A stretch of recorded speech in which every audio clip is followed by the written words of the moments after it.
Is anybody familiar with like the Renaissance Festival, Ren Fair? Let's just say Sam and Bean go, we have an episode coming up where we spend some time at a Ren Fair.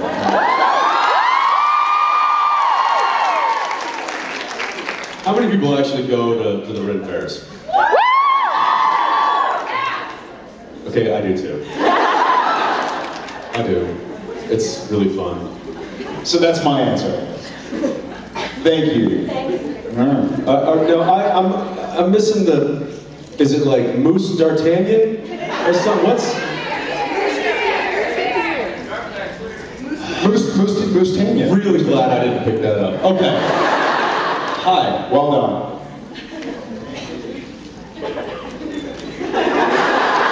Yeah, you're not fooling anybody. We're all watching you. Hi. Hello. Yesterday, Richard told the story of Jared stopping all the trees.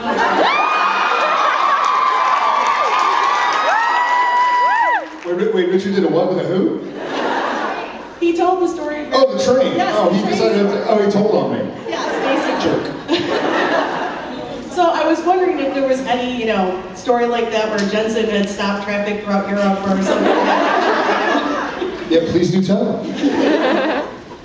Well,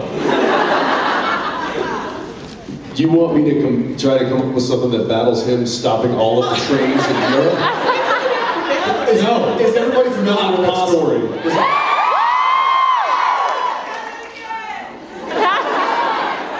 Well, I think everybody's heard it, so it's Has anybody not heard it? Oh, okay. All right, then this is actually... Okay, so we were doing a con in London, and then we were going to do one the next week in Germany. So myself, Genevieve, and Richard took the boat over to Rotterdam, and then train to Amsterdam, and then took a train from Amsterdam to Frankfurt. And long story short, we were loading the bags, and it was a high-speed train. We had to be in Germany the next morning. There aren't a whole lot of high-speed trains. We were on one of the last ones. And as we're loading bags, we finally load all the bags up, and I'm like, all right, Richard, let's get on the train. So we sit down. We're just like, thank God, the trains are quick here. And Jen looks around and goes, hey, where's the gray bag? I was like, what do you mean, where's the, oh, shoot. So get up and book it to where I had left the bag on the platform at Amsterdam Central Station. By the way, Osama bin Laden had been killed like the week before, and so the world is on high alert because it's like there's going to be some lone wolf leaving something, and now we're at Amsterdam Central Station. And I can see the bag on the platform, but the door's closed. And so, being in Europe, I go, and so I go to push the button to open the door, and the door won't open. I'm like, so I just kind of start pushing buttons. None of them are working. And so I see this little kind of like, don't push button. So I lift it, and I push it. Nothing. Now, Richard and I are standing at the door, looking at this bag that has all of her nice stuff in it, and it's not locked. No, it is locked, rather. And then we see a train attendant come up and kind of look at the bag, and we're banging on the door. We're like, hey, that's our bag. Let's please give it to us. And she kind of looks at the bag and looks at us and goes, yeah. And I'm like, was that a good? Was that like a, I'll give it to you? It didn't seem good. So the train takes off. Sam's bag, without bag.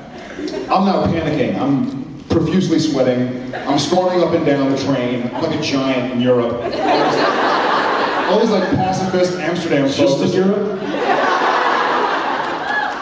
All these like peaceful Netherlands people are sitting there, and I'm like, oh my God, I don't know what's going on. And so finally, we're about a minute or two out of Amsterdam Central Station. We're now in the middle of nowhere. And I go back to the door, and I notice something I didn't notice before. There's a big do not push button, but this one's behind glass. So it seems really important. So in a moment of just, I don't know what to do, You're like a few hundred yards away from the... No, we're pulled out of the station. Miles. We've spent 2 minutes going on a high-speed train. Yeah. No, the station is long gone. We're way gone.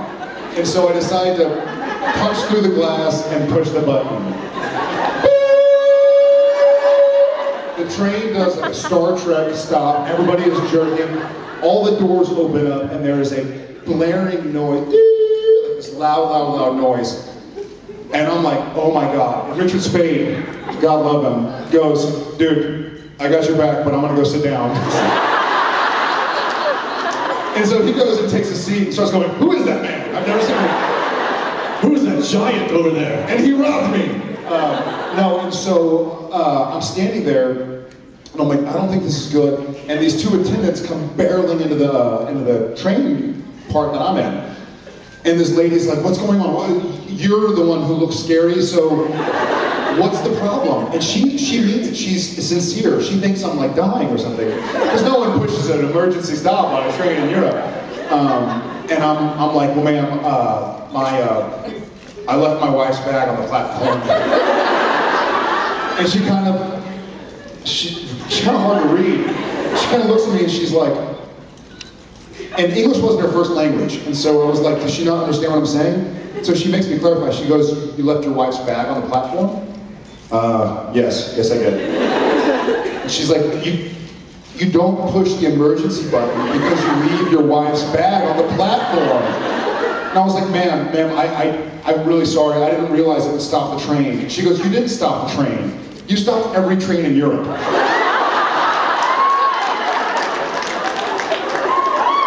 So I guess it's not good for one train to stop but others to keep going. So if someone pushes the button, all the trains just stop so they don't smush into each other. So that's the gist of it, but we got the bag back. So meanwhile, I'm in Freiburg, Germany, going, where is the train? Seriously. It's true, yeah. Mark Shepard was on a train. He was like, you're the reason we stopped in the middle of nowhere. So to answer your question, I'm not going to one-up that one. Thanks. Hi. Hi, I was just wondering how hard was it to act out as Simon Bean losing Bobby, knowing that he was the biggest father figure they had, even more so than John? It was really tough. You know, I'll take this one. She's asking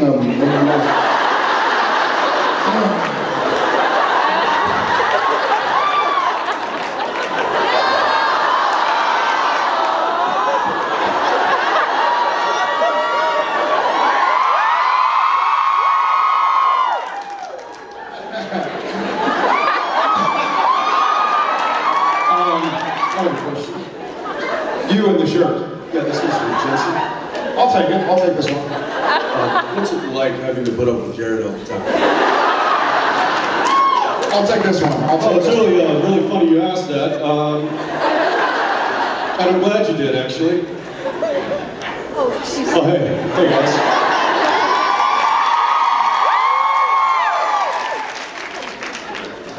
You were saying? Yeah, carrying on. No, it was really difficult. I didn't realize how serious, this sounds really stupid, but we've obviously had a lot of, I've died on the show, he's died on the show, a lot of people die on the show and come back. I didn't realize really that he was dying, not really. So I was caught off guard by how severe and sincere the episode turned out to be. And it was difficult, but it was a great episode. Yeah, I mean, like you said, we had a lot of loss on this show. It was very difficult. So it's...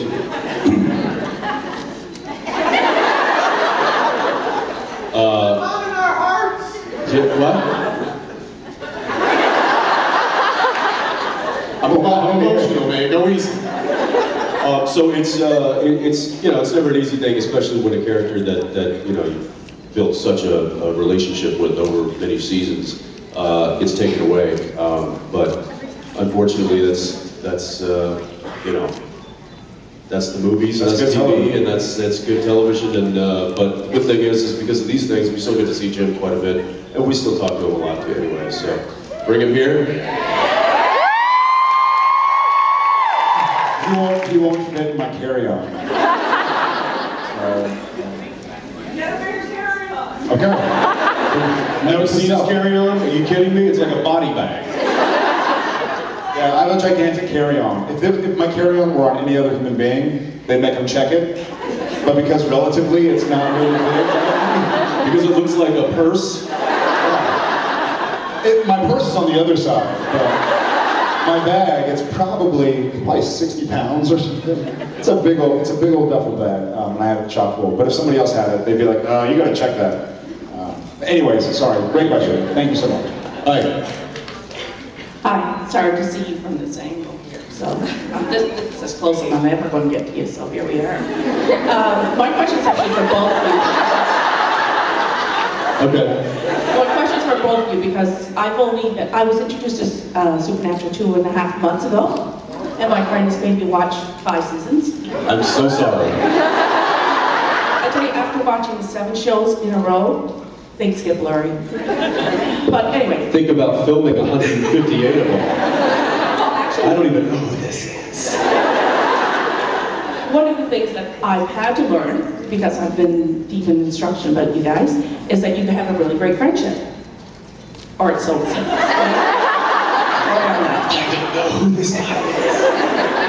What was it like in the first days, when you were first starting to film and getting that rhythm? What did you think of each other? Why don't you take this one? You know, I will honestly say, there's a certain feeling when you do a pilot in general. I've done a few that haven't gone, and everybody's really excited, and everybody's very optimistic and hopeful. But I think we both knew, and we were both told many, many times by many different people that this show was going to go for a long time. I don't think either of us thought it would be 8 years. But I think he and I knew that we were going to be in it for the long run. And I remember meeting and finding out, like, oh, you're from Texas? So am I. Pretty cool. Oh, you country music? No, me too. What about your parents? Your brother and sister? Cool. All right. I remember we had a lot in common, and we both weren't into Hollywood BS. You know, it wasn't about causing drama. It was more about getting the job done. Kind of like the characters, I guess. So I think we hit it off. Yeah, I think it was right away. It was just kind of, certain people gravitate towards certain people. I like to say good people find good people. And it was just kind of one of those things where when we met, it was really easy. It was very familiar.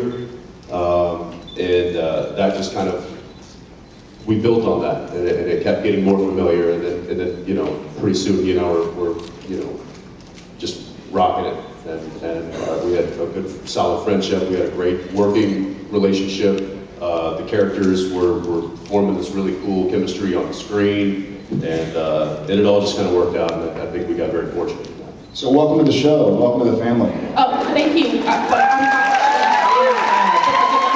don't know if I should continue watching. I've got 5 seasons down. Are the next 2 any good?